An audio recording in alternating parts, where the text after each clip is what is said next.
Wakati upepo mkali wa mabavu ukivuma na mashinikizo kutoka magharibi, alisimama mwanamke mmoja, Fatmeh Mohajeran, msemaji wa serikali ya Iran, akiwa kama ngao ya taifa na sauti ya watu waliokataa kukandamizwa, ambapo katika mahojiano maalum na kituo cha Al-Mayadin alitupa maneno mazito yaliyopenya kama mshale kwenye ukuta propaganda za kimagharibi. Kwa sauti tulivu lakini imara, Mohajeran alieleza kuwa mazungumzo yanayosukumwa na mataifa ya magharibi si ya kidiplomasia, bali ni kifungo cha shinikizo kilichojengwa juu ya wazo la kiutawala na kiudhibiti. Mazungumzo ambayo hayaleti usawa, hayana maana, alitamka, akitoa taswira ya taifa lililojifunza kusimama mbele bila kutetereka. Lakini ndani ya mazungumzo yake alikiri kama daktari anayefunua majeraha kuwa Iran imekuwa ikipokea ujumbe kutoka kwa wapatanishi mbalimbali, kwani dunia bado inataka kuzungumza na Teheran.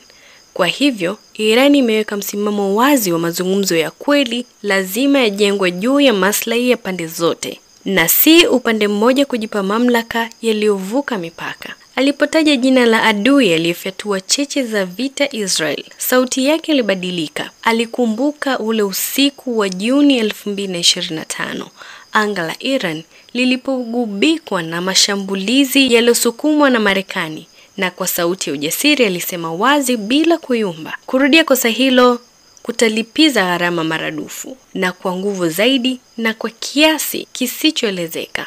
Mwisho kunukuu. Maneno hayo hayakuwa tishio, bali yalikuwa kiapo cha taifa lililowahi kuchomwa, lakini sasa limejifunza jinsi ya kuponywa bila kusalimu amri, kwani Mohajeran alieleza kuwa Iran imekuwa mezani ikijadiliana kwa njia ya amani. Wakati roho ya uvamizi ilipoamka juu yake, ndipo taifa lilipojifunza somo kuu. Alidai kuwa programu ya makombora ya Iran, ambayo wengi wanaona kama tishio kwa Teheran, ni kinga kujilinda, ngome ya kuwazuia walio tayari kutikisa misingi ya uhuru wake. Alisema kuwa mazungumzo ya nyuklia yanabaki kuwa ya nyuklia pekee na hakuna upanuzi, hakuna ajenda fiche, kwani Iran haiondoi ukweli kwamba mpango wake ni wa amani, kutoka utengenezaji wa tiba hadi matumizi ya kilimo na sayansi, kwani yapo chini ya usimamizi wa shirika la nishati ya Atomic. Kwa sasa Iran imesema haijatoka katika mkataba wa kuzuia uenezaji wa silaha za nyuklia, yani NPT, kwani imeuhifadhi. Kwa mujibu wa Mohajeran, ni ishara ya taifa linalotaka sheria za kimataifa ziheshimiwe, si zigeuzwe fimbo ya kisiasa. Mohajeran alitaja jaribio la Ulaya kufufua utaratibu wa snapback kama kitu kisicho na msingi,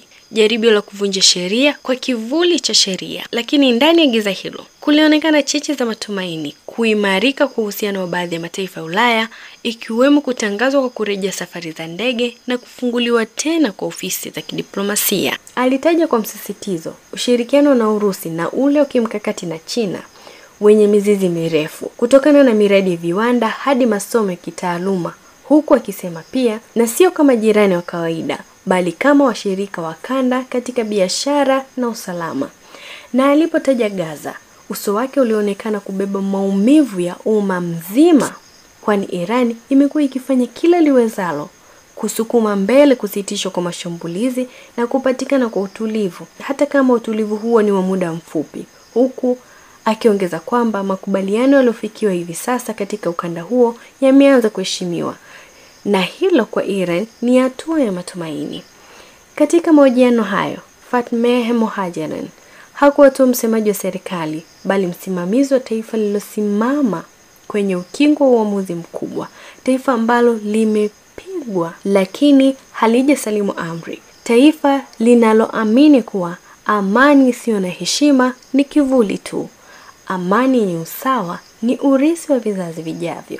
Mimi ni Emi Mahela.